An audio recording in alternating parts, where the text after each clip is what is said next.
What's up, y'all, and welcome into the Jack Vita Show. I'm your host, Jack Vita. Today we're going to discuss the biggest splash of the winter so far in the world of Major League Baseball. The Baltimore Orioles have agreed to a 5-year, $155 million deal with Pete Alonso. We're going to talk a little more Orioles, a little more MLB hot stove, and joining me at this time is Orioles beat reporter for the Baltimore Sun, Matt Weyrich. Matt, it's great to have you here. Thanks for having me on, Jack. Good to be here. You've been everywhere lately. Army Navy game, winter meetings. How was the Army Navy game? Arm Navy game was awesome. It's one of my favorite, honestly, sporting events across the country, across all sports.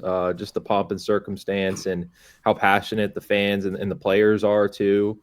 It was a great game. Navy getting a comeback win, and our quarterback, Blake Horvath, waving goodbye to the Army fans and then kind of doubling down post game was awesome. So, yeah, it's a great experience. It was cool to have it in Baltimore. First time since 2016 that the game came to Baltimore. I like the content you guys have been putting out. Baltimore Sun Sports Instagram.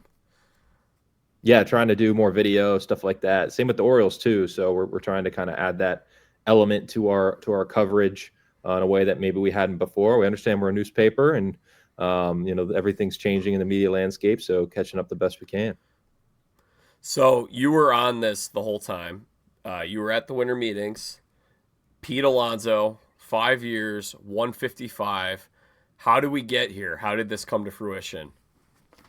Yeah, Orioles last season took a big step back offensively. They were one of the best home run hitting teams in the league across 2023 and 2024, and that kind of all came crashing down last year. They finished 14th in runs scored, and first base was a big reason why. Ryan Mountcastle was hurt for a good portion of the year and struggled when he was healthy. And Kobe Mayo, while he did finish the season strong in September, still a very much an unfinished product as far as reaching his major league potential after being a consensus top 50 prospect in baseball. So, the Orioles decided that they needed to get somebody they could bank on, and that ended up being Pete Alonso, who brings a lot of power from the right side. They really struggled against left-handed pitching last year, which they actually struggled against in 2024 and brought Tyler O'Neill in for. But he obviously couldn't stay healthy. So they double down on that this offseason, make it another priority. They go out and they trade for Taylor Ward, and they add Pete Alonso to kind of cement the middle of their lineup, which now, looks like one of the best, most complete lineups in baseball, especially if Gunnar Henderson can get back to who he is, Adley Rutschman can get back to who he is, and maybe some of these other younger guys continue to take steps forward. But now they weren't banking on those young guys taking a step forward, which I think was the big problem last year, was they truly were just kind of expecting a lot of those guys to kind of reach their potential all at once, and that obviously didn't happen. And they were in on Schwarber before that? Yeah, I mean, it was kind of like the way Mike Elias talked about it at the winter meetings was they want an impact bat any way they can get it, and they'll figure out the rest later, which I think really was the right way to go about it. The last couple of years, they've really just addressed specific needs with their offense. Okay, we have a hole here as a backup catcher or as a right-handed hitting corner outfielder, so we're going to get Gary Sanchez and Tyler O'Neill. This time it was, let's get one of the best hitters, and we'll find a way to fit him in. So the offense and the offensive production was the clear need here, and that's exactly what they addressed. And it's a contract that does have the potential to age poorly maybe down the line, and Orioles fans certainly have bad memories of the Chris Davis deal and how that turned out. But for Pete Alonso and the consistency that he's had, hitting 30 plus home runs every season of his career, I think he's somebody that the Orioles feel very confident they can bank on for at least the next year or 2, 3 years to be the kind of hitter he's been in New York. Yeah, and it's a 5-year deal, which in this current landscape, you're seeing some of these 10-year, 12-year contracts. That's a huge, when you're paying a guy like, look at the Xander Bogaerts deal, and there's still, 8 more years on that deal? There's a lot. You're looking at a territory where it's like, man, 3, 4, 5 years of the guy being in his late 30s, but you're getting Alonso now, and I think Alonso's 31. Correct. He's 31, so you got these 5 years here when he's 36. I think it's a really good investment personally, and I like him more as a piece than I like Schwarber. Schwarber's more of a 3 true outcomes guy. Alonso's He's going to play first base for you. He's going to hit for a little more contact. So I like the fit a lot. Yeah, I think that for Alonso playing first base, that's going to be key. I mean, even if the Orioles are to hold on to Ryan Mountcastle, which his future right now is kind of in question, maybe they can have him as kind of a defensive replacement late in games type player, or they kind of DH Alonso and have Mountcastle play first base, depending on the lineup and the health of everybody else. But I do think that, you look at the Schwarber versus the Alonso contracts, and Alonso is 2 years younger. So, Schwarber, he's 33 coming into this contract and be 38 by the time his deal is up. Yes, you pay $1 more million a year for Alonso, but to get a guy who's 2 years younger, who maybe has been a bit more consistent throughout his career than Schwarber. I think Schwarber, obviously coming off of a much better season, he is valued for his clubhouse leadership, and I think he was always kind of going back to Philadelphia. And it's not really clear, who the Orioles were really bidding against in the Pete Alonso deal. The Mets reportedly never made a formal offer and weren't willing to go past 3 years. The Red Sox were rumored to be in the mix, but it's unclear exactly how aggressive they were in trying to get Alonso. So this really did feel like a good match for both sides in a lot of ways. And I do think that he is such a key part of this lineup now that it's almost now impossible to look at this lineup and imagine what it would look like without him.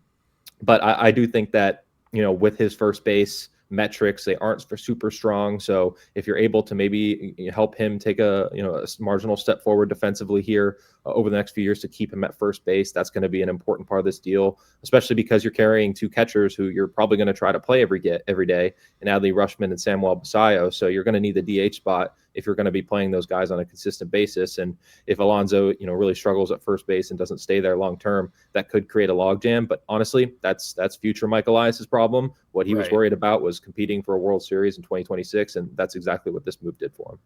It does give your lineup more options than Schwarber would. Schwarber is strictly a DH. Alonso, you can get creative, play him at first sometimes, maybe DH him sometimes. I think it's interesting, kind of the permutations that you can come up with. Oh yeah, no, and you have a pretty right-handed heavy top of the lineup now. Which begs the question of, does Taylor Ward hit leadoff in order to break up the kind of the righties at the top of the order? You obviously have Gunnar Henderson in there, who's hit leadoff in the past. Jackson Holliday was hitting leadoff down the stretch last season, though that felt like more of a developmental reason than it was because he's an on-base threat, because he really did struggle with his on-base percentage last year, and I'm not sure he's ready to be installed as your full-time leadoff man. But Gunnar Henderson can do it. Taylor Ward has done it with the Angels in the past. Maybe it's Jordan Westberg. So Westberg, Ward, O'Neill, and Alonso all hit from the right side. Not to mention you have Adley Rutschman, who's a switch hitter. So that's a really a nightmare for lefties now that they would have to kind of go through compared to last year and the year before, when it really was a problem with their team being so left-handed. All these guys that they've brought up, Gunnar Henderson, Jackson Holliday, Colton Cowser, Samuel Basallo, all hit from the left side. So now it just looks like much more of a complete lineup, and one that you can kind of have for Craig Albernaz to mix and match here, as it seems like he's going to be interested in the platooning.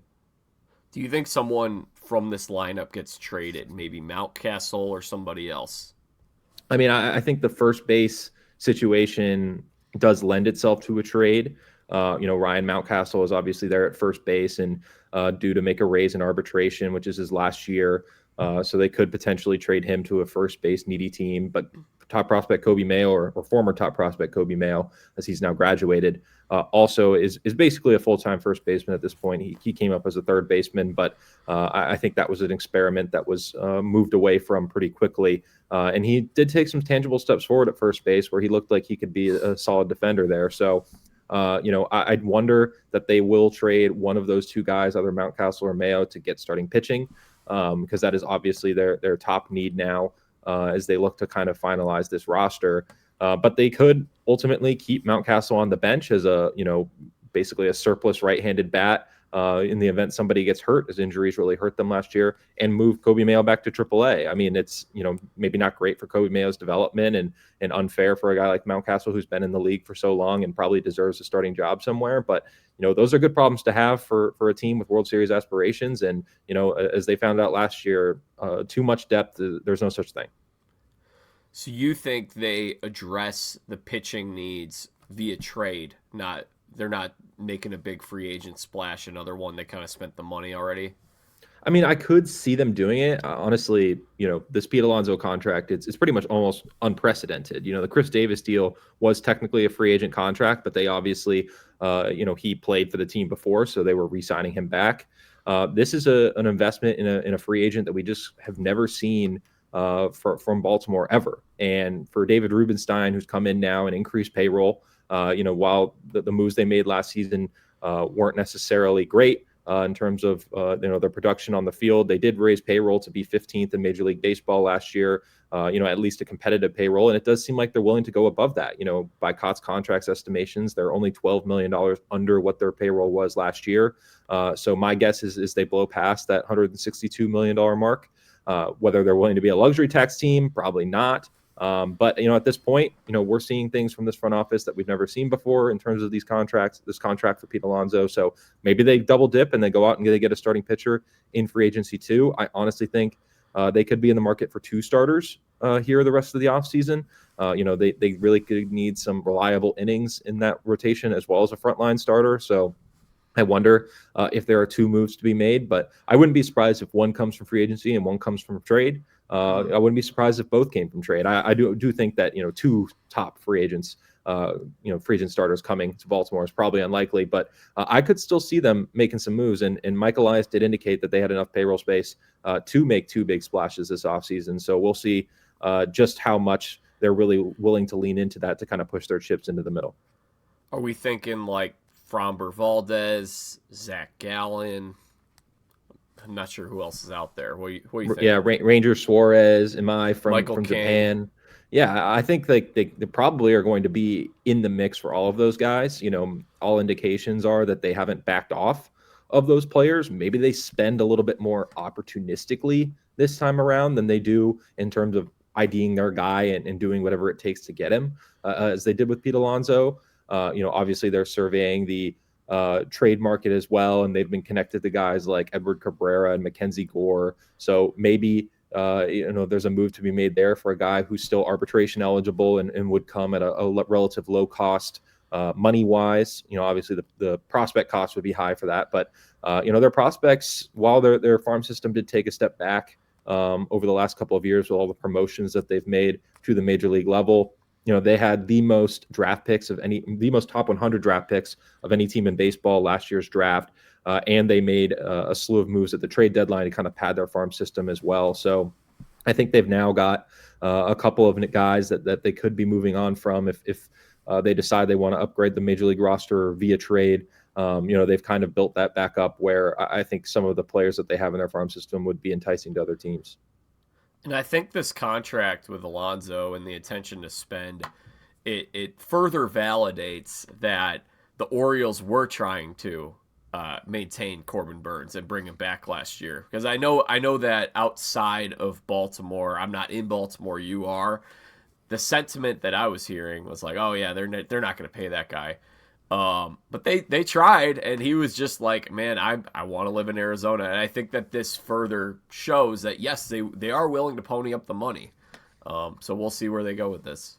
Yeah, I reported last summer that the Orioles offered Corbin Burnes the highest AAV of any starter in MLB history to try and bring him back. And he ultimately left to go to Arizona for only $30 million more over instead of a 4-year deal, a 7-year deal. So went from 4 years, $180 million to 7 years, $210 just to be at home. He took a big hit on the AAV for that, got a larger guarantee from a team that was willing to take him deep into his contract. But obviously with him having Tommy John surgery last year, Orioles might have dodged a bullet on that one. Who knows what would have happened had he signed with the Orioles and whether that injury still occurs. But certainly it has seemed like the Orioles have been in the mix for some of these guys the last few years. The big thing was they never could close, and that was something that maybe fell on Mike Elias to this point, was that, he wasn't able to convince a free agent that the Orioles were worth buying into long-term. I mean, to be fair, this is a team that still hasn't won a playoff game,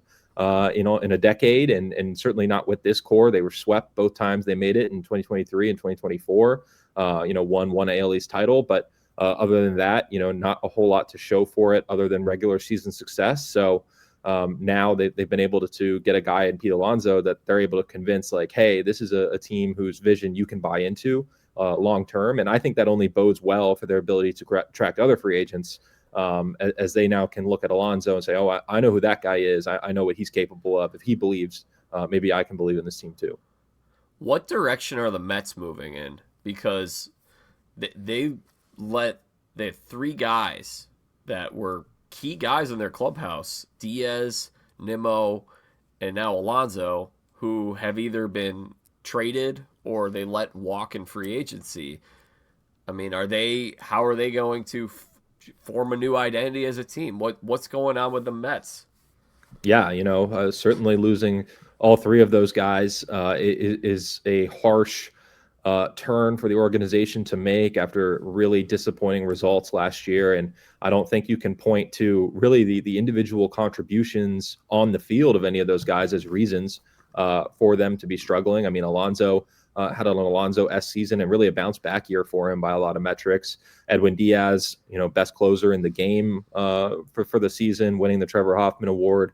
And Brandon Nimmo, a quiet under the radar, solid power threat out of the corner outfield. So those are three guys that were key cogs, for that organization. And to lose all three of them, obviously they got Marcus Semien back in the deal for Alonso. But right now, that front office, David Stearns, are facing a lot of questions about how they can kind of get this team back to contention, because coming into the offseason, the need was pitching, starting pitching, and they still haven't really addressed that either. And now they've created some holes in their offense. So, their work's going to be cut out for them. The offseason is not done. There's certainly a lot more they can do. And anytime you have a lineup anchored by Juan Soto and Francisco Lindor, you're probably in okay shape. But the depth is a question there. And they have several holes that are going to need filling if they're going to be intent on, competing with the Phillies in that National League East. So explain this shocking trade to me that the Orioles made few weeks ago, and maybe a month ago at this point. Grayson Rodriguez under club control through 2029. They swap him for Taylor Ward, who is now in a contract year. So they're going, this is again to address the offense. I think a lot of people, again, I can't speak for the city of Baltimore, but outside of Baltimore, were very surprised by this trade. What was the thought process on this one? Yeah, I mean, it all came down to how do we best increase the ceiling of the 2026 team. And while Grayson Rodriguez was one of the best pitching prospects in baseball, who has shown at the major league level that when healthy, he could potentially be a frontline starter, just hasn't been able to stay healthy, and hadn't pitched in a year and a half at the time of the trade. And going into 2026, even if he was going to be healthy in spring training, which all indications are that he's going to be built up as a starter and going to be fully healthy, have a normal spring next year, with no pitching in a year and a half, that's an entire workload that you're going to have to build back up on that arm. So 2026, you were probably looking at him either being a guy who swings from the bullpen to the rotation, or you skip a couple of starts, or you send him down to the minors, or he gets hurt again. One way or another, he's not hitting 200 innings for you. He's probably not even hitting 180. So for him to be moved, it was about, okay, we could see him still being that guy down the line, but we're not willing to wait around anymore. We have to be a bit more urgent with this team after missing the playoffs last year. So they bring in Taylor Ward, who addresses a need in that outfield. They had Ramon Laureano, who was excellent last year in that role. He kind of basically takes over for him, but maybe even a higher ceiling, particularly power-wise, than Laureano has, and really cements that lineup. Again, they had struggles against left-handed pitching. He absolutely crushes left-handed pitching. So it addressed the need. It brought in another veteran-type player, considering they still have a very young clubhouse. He's going to be one of the most experienced players in Baltimore this year. So it was definitely a swing in terms of, Mike Elias is not the type to necessarily sacrifice long-term value. On paper, you might think he's a guy who wants to win every single trade, but that's not necessarily what this is about. It was about, we have a need, and, we don't necessarily have space for a starting pitcher who isn't going to be able to come in and give us reliable innings next year. Because I think this move was also taken in the context of, we are going to be addressing starting pitching this offseason. It also is the reason why I think they're going to be going after two starters here over the next couple of weeks and months. just because they opened up that space at the back of the rotation. So Grayson Rodriguez, formerly a top prospect. I got to take a look at a few of the Orioles prospects out there in Arizona, the Arizona Fall League, and you were very helpful. We chatted, I guess that was almost 3 months ago now, 2 months ago, right as the league was getting going. You told me a few guys to keep an eye on. And the three guys that really were most noteworthy to me were Enrique Bradfield, obviously a first round pick, Ethan Anderson, who was a very, very good college player, who he had a pretty solid showing out in the fall league. And then the guy who I was most blown away with was Luis De Leon. I've talked to people from MLB Pipeline. I expect him to be a top 100 prospect when they update the rankings in January. Talked to scouts. A lot of guys think that he could be a rotation option next year for the Orioles. Now, obviously, you know a lot more about that system than I do and all the parts and everything. But did you, I don't know, were you tracking any of those guys, or what were your thoughts on any of them? Yeah, certainly was following along from afar. I know you were boots on the ground there in Arizona, got to see them up close, and Bradfield with that insane catch in center field. One of the best defensive highlights you'll see, and he's one of the best defensive guys in their system, somebody who I think could play center field for the Orioles as soon as tomorrow. The question is he going to be able to hit major league pitching? And with the injuries he had last year, just doesn't have a lot of reps at the AAA level so far. So I do think he's in their center field plans. And certainly, to this point, while they've made additions to this lineup, they've kind of left center field alone. And it looks like it's going to be Colton Cowser's position if he can run away with it next year. Obviously had a great rookie season in 2024, but then took a step back last year. There's been a lot of swing and miss in his game. His defense may be more suited for the corners, but did show some signs of being able to play some average center field down the stretch last year. So I think they're going to give him another chance. And if he doesn't work out, I think Bradfield could be right there, knock on the door. So definitely wouldn't be surprised if we see him in the majors by the end of this season. De Leon, you mentioned, is somebody who's a fringe top 100 guy, a rising arm in their system. Also dealt with some injuries last year, and I felt like both for him and Ethan Anderson going to the Arizona Fall League was a bit of a showcase for the both of them to other teams. If the Orioles, are serious about upgrading their major league roster via trade, those could be guys they'd be willing to move, maybe for De Leon because he's a starting pitcher who scouts seem to really like and could be a really enticing piece in trade talks. And for Ethan Anderson, just because he plays catcher in a system that has Adley Rutschman and Samuel Basallo locked up long term, he might be facing some long odds sticking there. He has played some other positions as well, so can move around the diamond a little bit. And they also just drafted a couple of catchers too, so he's a bit lost in the mix at that position.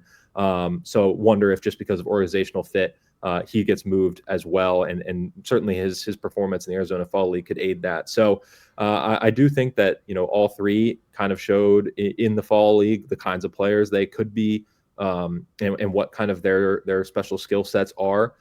So, like you mentioned, I think De Leon was probably one of the big winners of that group, but very interested to see, as you mentioned, what those top 100 lists look like heading into next year, because the Orioles have already had a couple of pitching prospects make the moves into the top 100. Trey Gibson on a couple of lists. He was in AAA last year, as well as Francisco Mejia, who is still, I believe, 19 years old, down in single A ball. So a long way to go for him, but really electric stuff.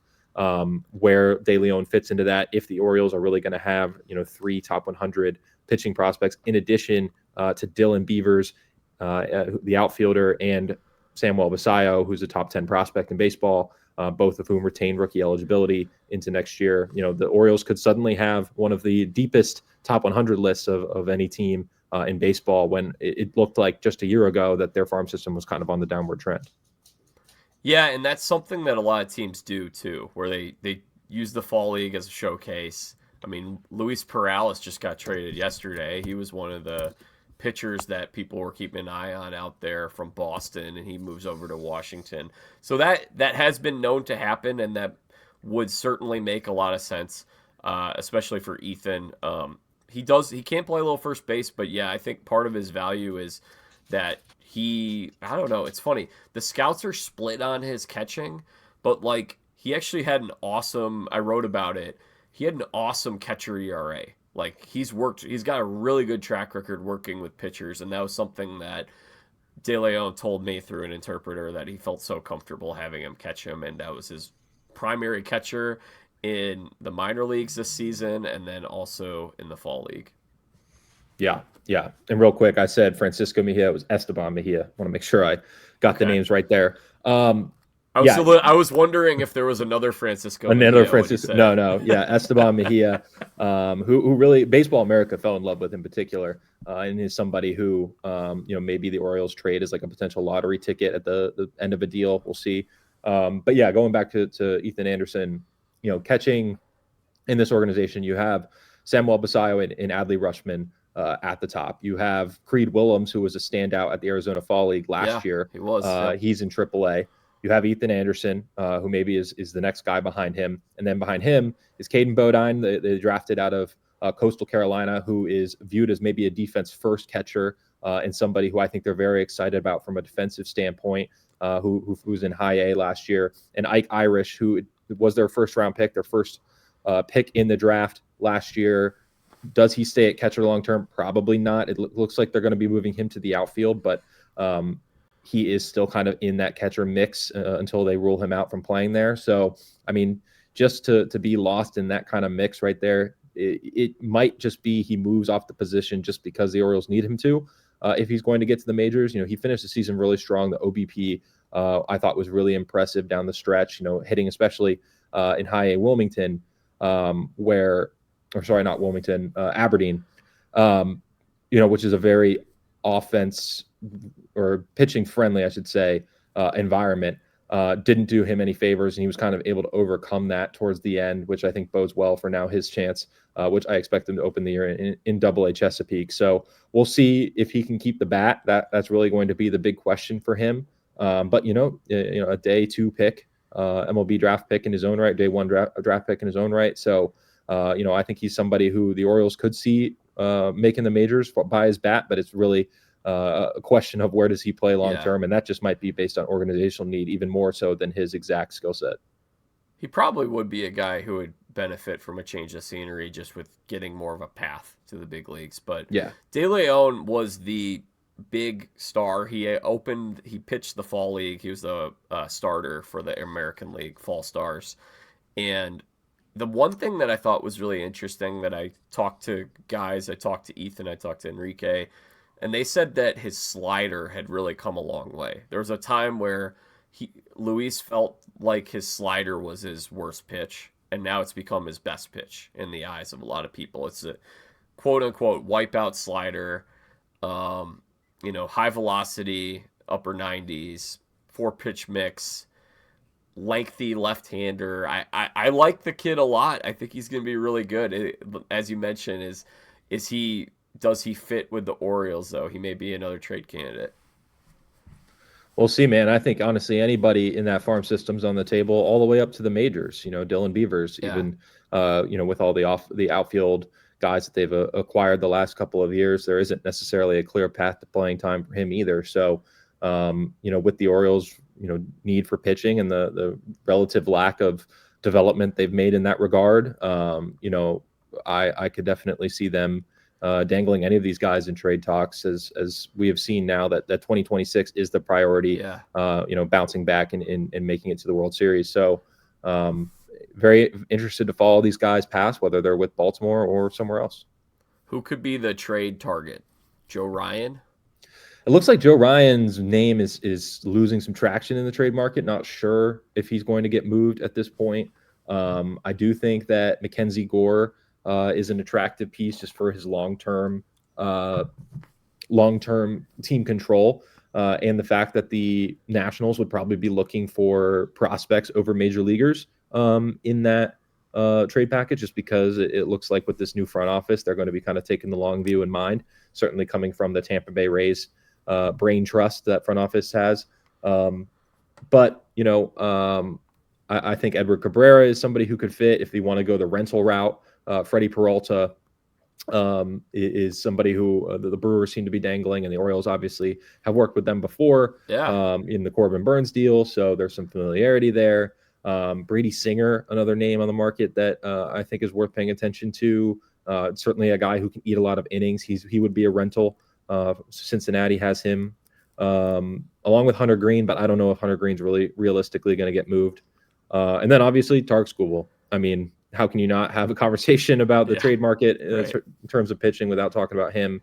I don't know that the Orioles have the farm system to match up with maybe some of the best in the game if they were to make a real big offer, but for a rental, if they could offer a couple of guys at the major league level like Beavers and Mayo, maybe that's something that is enticing enough for the Tigers and their kind of thin offense. But they've gone that rental route before with Corbin Burns, and they weren't able to retain him, and then they were kind of right back to square one. So I would imagine that they're going to try and get somebody with some long-term control, whether that is through the trade market or free agency, to kind of help solidify that rotation for the long term. And lastly, we got to chat. You graduated from James Madison University in, this is me guessing, 2019, 2018, Nailed it. 2019? 2019. 19. Okay. Yeah, I thought you were 2 years younger than me. I think we talked about it, so I remembered. When you graduated over 6 years ago, did you ever think that you would be seeing your team in the college football playoff? No, at least not until eventually when maybe we make it to the ACC. But that certainly was a distant thought. It's been awesome. The way that they have, and you have to give a lot of credit to our former athletic director, Jeff Bourne, who really put this program in a position to make a seamless transition to the FBS level. The facilities, the boosters, the stadium, everything has been in preparation for this move, so that when we were finally ready and there were spots opened up, and we ultimately joined the Sun Belt there, we were able to step in and not really sacrifice our success, which had been so prolific at the FCS level for so long. They won a national championship when I was there in 2016, was able to go out to North Dakota State for the semifinal game and then the championship game in Frisco, Texas. One of the coolest things I've ever gotten to see in person. But also, they've been able to come into the Sun Belt and basically not drop off production wise. I think is a credit to the head coaching hires that they've made. Kurt Signetti obviously was a fantastic coach for us and has gone on to do amazing things with Indiana. And now for Bob Chesney, who just signed to go over to UCLA after this year. Two guys who came from even smaller programs and, turnaround programs that had really never had success before. I thought it was a really good blueprint that JMU was following to continue to make these hires. Now we're bringing Billy Napier in from Florida, which is very splashy. But his nickname is Sunbelt Billy, so I feel confident in the future of our program. But it's we're just happy to be here at this point. Facing Oregon and Eugene is going to be a tall task on Saturday, but very much looking forward to seeing my Dukes get the spotlight on national TV, and whatever happens. I love this format. I mean, this is something I've wanted for years, is more of something that mirrors a little more of March Madness, where I went to Valpo. Now, granted, we're an FCS non-scholarship football school, so there's no hope for Valpo ever playing a college football playoff. But because I went to a mid-major, I have maybe a little more sympathy and appreciation for mid-major schools, group of 5 schools.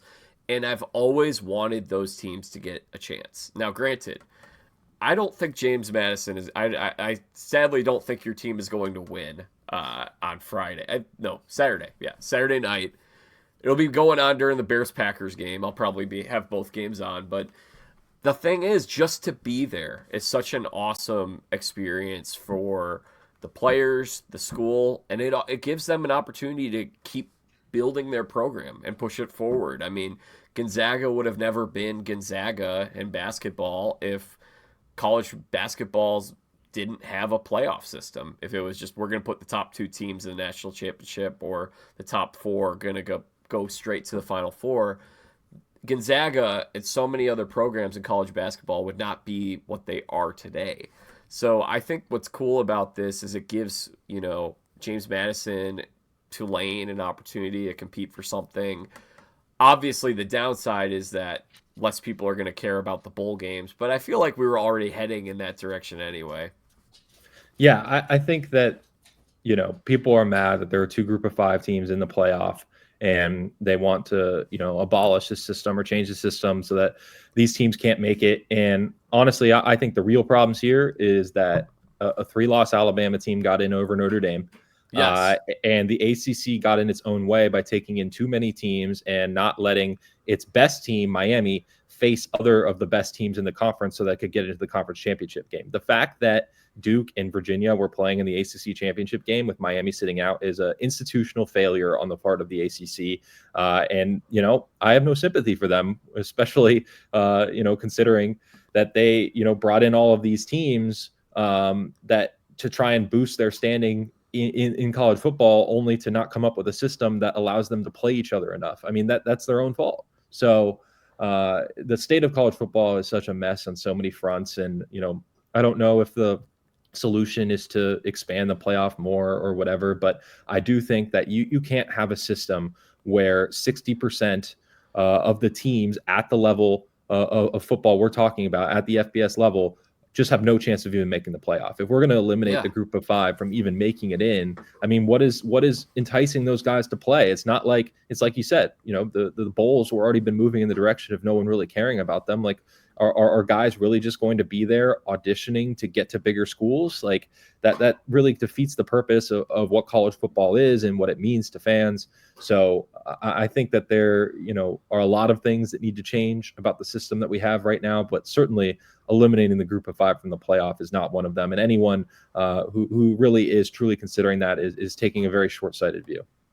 Well, and the other thing is people are going to knock James Madison for their strength of schedule, but who wants to schedule them? You don't get any credit for beating them, Right. and then it's a bad loss. So that's the problem. Like, I want these teams to get a chance to decide it on the field. If you win your conference championship, you should go to a playoff. Period. Give me all 10 conference champs. Hot take. If we expand this thing, that's the direction. I want more. Okay, if we're gonna expand it to 16 or 20 or 24, whatever, that's the kind of expansion that needs to happen. Now you can balance that out by allowing the Texases and the Notre Dames to get in, but to me, I feel like this would have been a pretty perfect bracket if Notre Dame's in and Alabama's out. I don't think that anything's really wrong with it. Right. And people are going to point to, if JMU or Tulane get blown out, like, oh, they never should have been in the first Yeah. place. Alabama just got blown out by Georgia. We're going to act like getting blown out is something unique to group of five teams. Like, Alabama might not be at that level. And we just saw it last week. And I get not wanting to punish a team for playing in their conference championship game, but Notre Dame played as many games as Alabama did without being in a conference championship game. So it's not like Notre Dame played one less game and sat on its hands hoping to get in. They played that extra game. Now their two losses were to teams, above them in the college football playoff, and I certainly didn't believe that they should get in over a team they lost to, like Miami. But for Alabama to get in after getting blown out and having negative rushing yards in the SEC championship game to Georgia, I think that right there just showed it. And it's not like the SEC was not underrepresented. They have the most teams of any team in the conference. Right. Navy, to go back to the Army Navy game, Navy is playing in a bowl game against Cincinnati that is typically reserved for a Big 12 versus SEC game. But because so many SEC teams got in, Navy got boosted up. I believe it's the Liberty Bowl, and is now getting to play in a larger bowl. So they're having so many teams of the SEC in that they're having to replace them in bowl games. So I don't love that the SEC Big Ten bias and all the hypothetical games that they would win. Right. Like you said, let's see it on the field. Let's see these teams be willing to schedule tougher games against teams like JMU, which clearly is a deserving and tough game on the schedule.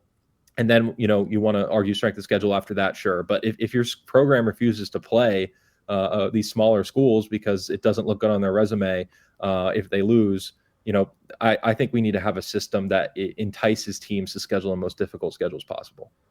And one more complaint I have about Bama getting in is 100% Notre Dame should be in. But then the next team after Notre Dame, I would put Texas in over Alabama because they're both 3-loss teams. At least Texas went out and they said, we're going to go play a game in Columbus. Like, to me, it's like kind of like you're saying. I like the fact that I would love to have more of these kind of games. We're seeing it in college basketball right now. We have so many awesome non-conference games early in the season where you're not going to get penalized if you lose those. So there's no incentive for Alabama to play anybody non-conference. They didn't play anybody non-conference. They had a cakewalk. And Texas actually said, well, we're going to make that happen. We're going to play Ohio State. So Texas is also a 3-loss team. I thought that, to me, I wouldn't ding them for that loss to Ohio State. I would have had them in over Alabama. Yeah, and Alabama has one bad loss on its schedule and another to the very team that they're playing in this college football playoff in Oklahoma. So I thought it was very suspect, to say the least, that Alabama got in, and it was based on expectations over resume, which I don't think that this is really what it should be about. So we'll see how it all kind of shakes out. I was mad. I forget what year it was, but when Ohio State got in over Washington in the 4-team college football playoff, and Ohio State's quarterback got hurt, in the week before the playoff, and Washington, it was TCU, not Washington. TCU blew out whatever team was playing, and had been ranked 4th going into the week, but then dropped the spot so Ohio State could get in. And then Ohio State won it with Cardale Jones coming out of nowhere as the 3rd-string quarterback to lead them to a national championship. So they're just, it's a broken system in a lot of ways, between NIL and the transfer portal and Lane Kiffin, leaving in the middle of the college football playoff race, all that. There are a lot of things that need to change, and I'm certain that the playoff is going to expand. It just seems like we're headed that way, but I'm very interested to see how the group of 5 and their representation gets affected. I think we could do a whole nother hour on the CFP, but we'll get you out of here on this. Give me the pick. Are you picking? For the James JMU Madison? game? Yeah. I'll say we cover. I think we're 3 touchdown underdogs right now, so I think our defense, top 5 in the nation, especially in terms of rushing. I think that we are going to be able to, keep Oregon from running the ball. It's just a question of how well we're going to be able to move the ball as well. Wayne Knight, our running back, 2nd-team All-American by AP. He's the guy I would be watching if I didn't know JMU, because if he can kind of get going and break loose, chew off some big runs, that really sets up the passing game in Alonzo Barnett. So I'm going to say we cover, but I'm not gonna say we're going to lose. Well, I mean, if the Dukes win this is going to be one of the all-time great upsets in sports. I know that. And it would be, I really hope it happens, just because then that would be the ultimate way to silence all of these detractors who say that they have no business in this game. Now, I think Oregon's going to win this game, but I'm excited to watch it. It's going to be a lot of fun. I got my Indiana sweatshirt on. I'm pulling for the Hoosiers. They're my pick to win the whole thing, but I can't really pick anybody else. I am a Hoosiers fan. Do you have a pick to win the whole thing? It would probably be Indiana too. Okay, I like the sound of that. Honestly, the number 1 team in the country going in is usually the number 1 team in the country coming out. So that's my pick until proven otherwise. Matt, it was great having you on here, my friend. Hopefully, certainly won't be the last time. I would love to know, what kind of stuff can people follow from you? How can people, if they want to follow your work, read along, go ahead and point us in the direction of how we can follow along? Yeah, I'm at by Matt Weyrich. That's WEYRICH on all socials, Twitter, Instagram, all that good stuff. Certainly you can find me there, but all my stuff gets posted on the Baltimore Sun's pages and over at baltimoresun.com, where my partner Jacob Calvin-Meyer and I are a ton of Orioles offseason coverage as we're building up to spring training. Looking forward to getting down to Florida there in just under 2 months now. Is when I'll be flying down. So a really important season ahead for Baltimore, and we'll see how it all shakes out. I can't believe it comes up so quickly. I'm getting back to Arizona in a month. So I'm going to get out there early for waste management. But I've never done the Florida spring training thing. It's very much more spread out, a lot more Yeah. driving for sure. Well, he is Matt Weyrich. Go ahead and follow along and read him and Jacob's work in the Baltimore Sun. And who knows, maybe I'll pop up in there again sometime soon. That's right, as you've been known to do. All right. Well, thank you, Matt. Thanks, Jack. All right, y'all. That concludes my conversation with Matt Weyrich. And as we hinted there at the end, I've done some freelance work for the Baltimore Sun. Recently, actually did some stories on those prospects that we discussed. So if you're interested in checking those out, you can read them on the Baltimore Sun's website. My name is Jack Vita. If you're just discovering this podcast, if you liked what you heard today, please hit subscribe here on YouTube. Only like 10% of you guys that watch these are actually subscribed to the channel. So go ahead and hit subscribe and you won't miss out on the fun conversations and mostly baseball coverage. But today, hey, we got to talk a little bit of college football. Plenty more coming up soon. So make sure you guys subscribe. You can follow me on social media. It is at Jack Vita Show on Twitter, Instagram, Facebook, and TikTok. We'll be back again soon. And until then, I'm Jack Vita. Bring in the dancing lobsters.